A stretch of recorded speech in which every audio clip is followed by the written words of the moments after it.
So this morning I'm here with my colleague Astrid from the Policy Learning Platform, and we wanted mainly to go through 3 points this morning. The first one is very briefly to remind you a bit about the Interreg Europe core feature and rationale. Why we do this, because maybe some of you in the participants, you may not be totally familiar with Interreg Europe, and sometimes we notice some confusion about what Interreg Europe is about.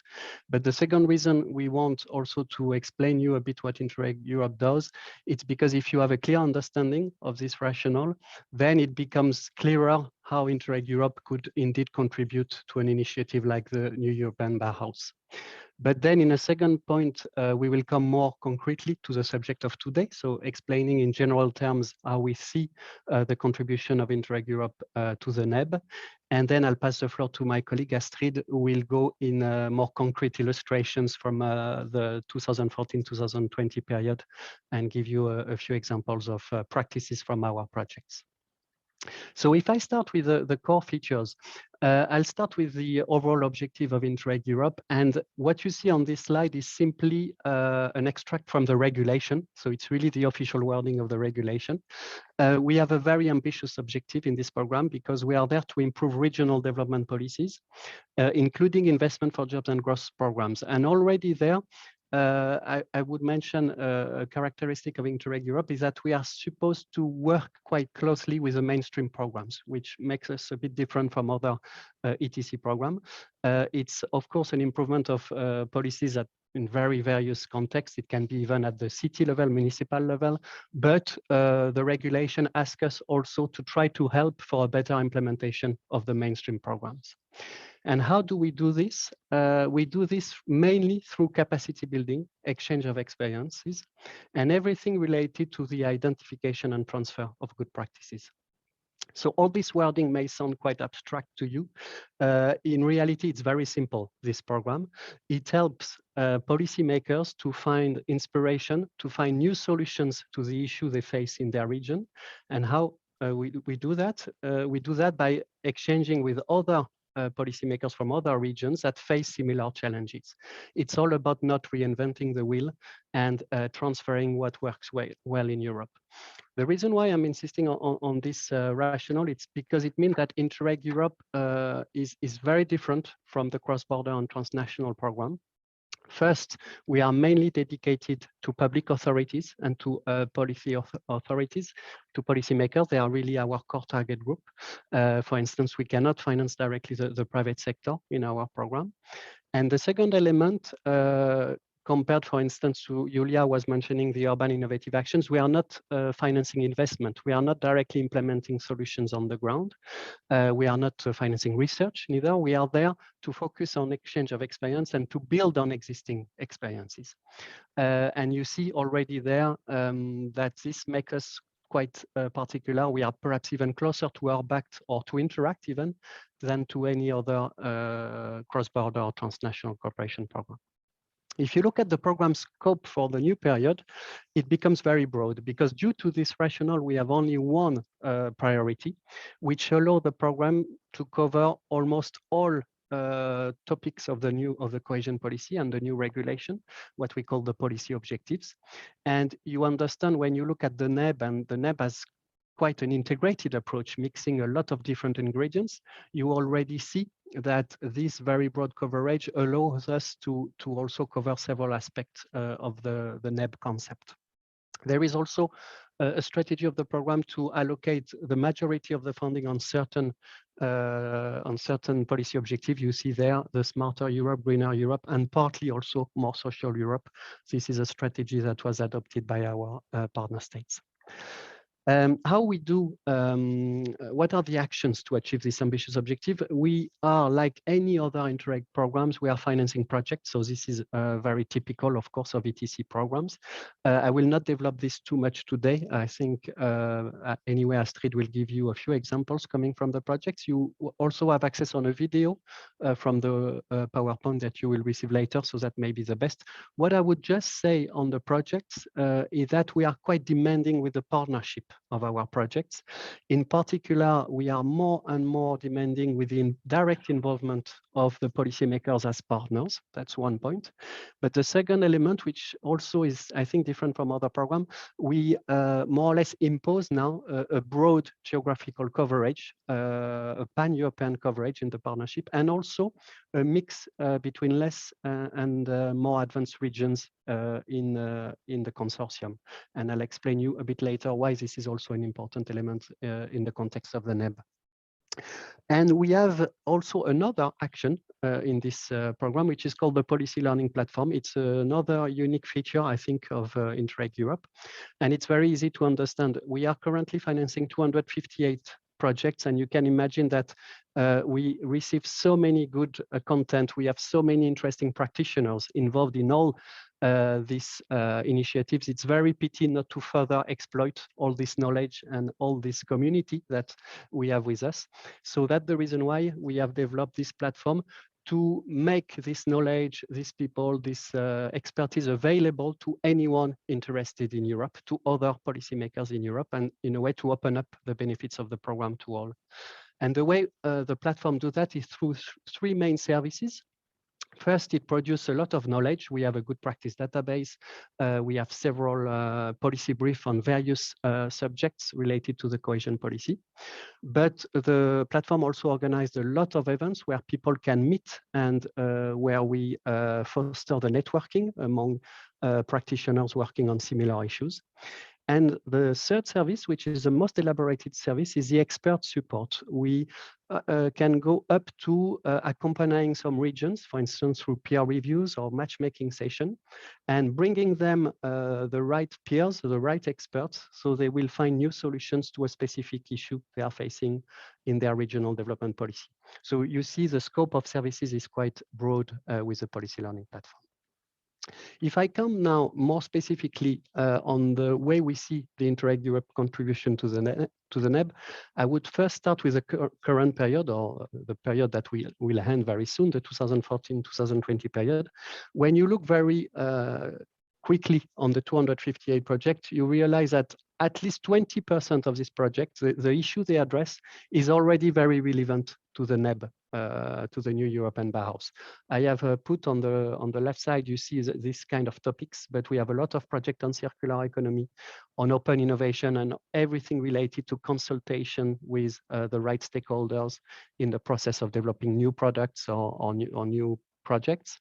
We have even a project fully dedicated to design. We heard Luther this morning, and this was very interesting. But you see that all these projects, they are exchanging on regional practices, regional experiences, and a lot of them are very relevant to the NEB. We have, for instance, two projects approved under the priority called SME Competitiveness, Design for Innovation and Region Arts, that have already contributed to certain initiative of the NEB, and they have even directly on their website promoted the NEB initiative. So you already see there quite a direct link between some of our projects and the NEB. More recently, on the 5th of April, we organized our annual event, and we were very happy to welcome Nicolas Magas on that occasion. Nicolas gave an inspirational speech on the NEB, and like Luther, Nicolas is also a member of the high-level roundtable for the NEB. What is interesting in this example is that it's Nicolas who contacted our program early this year in January, and she was interested in Interreg Europe for one main reason, is this element of putting the cohesion into practice, not only working with the most advanced regions, because she was seeing a risk with the NEB that we would always continue helping North Brabant, Catalonia, Rhône-Alpes, I don't know, Baden-Württemberg, all the most advanced region in Europe. She sees with Interreg Europe this possibility to reach more peripheral regions, more rural regions, less advanced regions, because the NEB is supposed to be relevant, of course, to all territories in Europe. And it's true that we have also these territories very well represented in our community. So very, very concretely, we see three main ways in which Interreg Europe can contribute to the NEB. The first is very straightforward, and we have already started it, is that we can promote the NEB initiative and the calls, for instance, mentioned by Julia, to our community. So we have already published certain news on our website, but we can also sometimes even write directly to the projects and the partners which are the most relevant due to the issue they address, to mobilize them on certain initiative of the NEB. Then in the future, we will continue supporting projects, of course, in areas relevant to the NEB. You understood that they will not be investment project, of course, but they will be projects building on the experience of the regions. And I also like Julia that insists at the end of her speech on the importance of knowledge sharing. That's exactly what we are supporting in a way in Interreg Europe. And thanks to the PLP, the Policy Learning Platform, we are much more flexible. We can also adapt our activities very easily. We could also organize in the future dedicated activities on the NEB thanks to the Policy Learning Platform. So this is mainly what I wanted to say. I give the floor now to Astrid for a few more concrete examples coming from our project. So Astrid, the floor is yours. Thank you very much, Nico, and also a very warm welcome from my side. So I'm Astrid Severin. I'm a thematic expert for environment and resource efficiency at the Interreg Europe Policy Learning Platform. And I would also, first of all, like to thank Interreg for inviting us to this inspiring event. So I will provide you with some examples. These are good practices and policy changes that have been identified and implemented by the Interreg Europe projects and under each of the priority areas that guide the implementation of the new European Bauhaus. So as you can see here, I would like to start with the thematic axis, reconnecting with nature and the use of nature-based solutions and materials. So here it is about the use of wood as construction material. This is the Replace project that has identified this good practice. It comes from Hamburg in northern Germany. And the city is working on the considerable impact of the construction industry on waste generation and climate change, and has therefore implemented a local financing scheme for wood as construction material in residential and non-residential areas. So as a result of the favorable policy landscape that they have created, wood is now increasingly used in construction. And you can witness this in Hamburg with the residential buildings, with hotels, and even a 65-meter high tower that has been built with wood. We have prepared a detailed video about this approach, and you have the link here also in our slides. And we have also specifically for the event prepared a shorter version that you can watch in the coffee break that we have later. So for the next axis, this is regaining the sense of belonging. The Keep On project has put forward a good practice that supports local culture and traditions, know-how and crafts. This is the Ecomuseo de Linho of Ribeira da Penha. They created a space here for the art of crafting flax. And they have a women cooperative of weavers, flax workshops, and a shop where then the sustainable products they have been creating can be sold. And this helps, of course, the community to come all together, the different generations, to preserve and also promote the cultural heritage of the area. So for the axis of prioritizing the places and people that need it most, that is an example which I would bring from Granada County in Spain, who got inspired by the Västra Götaland region in Sweden under the Krista project. So you might think, okay, these two areas don't have much in common, but they have insofar as they're both not very densely populated. They have small, very dispersed towns, and the tourism takes place in the big cities, which are quite far away. So the areas suffer from depopulation and unemployment, and they need new approaches how they can address this. And Granada saw then in Sweden how industrial heritage was promoted further and applied a completely similar model for the Granada Geopark. It has been bringing together local players. It created a common brand and a common vision for these players. It built a network that jointly promotes the regional and cultural heritage in the area. You can see here a very impressive example of a festival. And they have had a great success in doing so by increasing the visitors and the overnight stays in the region, and thus also, of course, development in the region and employment. And finally, I would also like to provide an example for fostering life cycle thinking and inclusion, quality of life. The Interways project has showcased the Recyclerie des Moulins in Nice in France, and that has already inspired the partners from Krakow in Poland, from Porto in Portugal, and also from Tallinn in Iceland to start the implementation of similar reuse and repair centers. So at this center here in Nice, they mainly deal with bulky waste such as furniture, and they repair it and exhibit it then to the citizens who can buy it at affordable prices or exchange it with another item that they give to the center. And in addition, the center also integrates vulnerable groups and provides employment and training for people that have a lot of difficulties in the labor market. So also very inspiring example we can see here using inclusion of citizens and people in difficulty.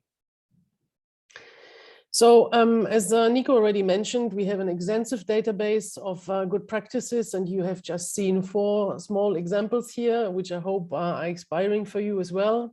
You can tap into this database and also into the policy solutions that we are offering in the form of policy briefs, of stories, news, of many webinars, and they can all be found in the excellent Interreg Europe portal.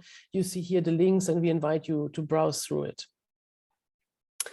However, if you have a very specific policy challenge, we also provide individual peer learning services. If you have, for example, a policy challenge in the area of new European Bauhaus, such as cultural and cultural heritage and how to implement it, circular economy subjects, buildings, energy, and so on, we can support you with peer reviews. We can support you with matchmakings and even just with a help desk, which means you can ask us a question and we provide you some answers on that in writing. So we have been working on peer reviews for fortified heritage, for circular economy and textiles. We're working with nature parks, separate waste collection, pay-as-you-throw schemes, and so on. And in June, for example, we will go to Valencia in Spain and look at governance and collaboration for river restoration, one example that has also been mentioned earlier today. So that was it from us.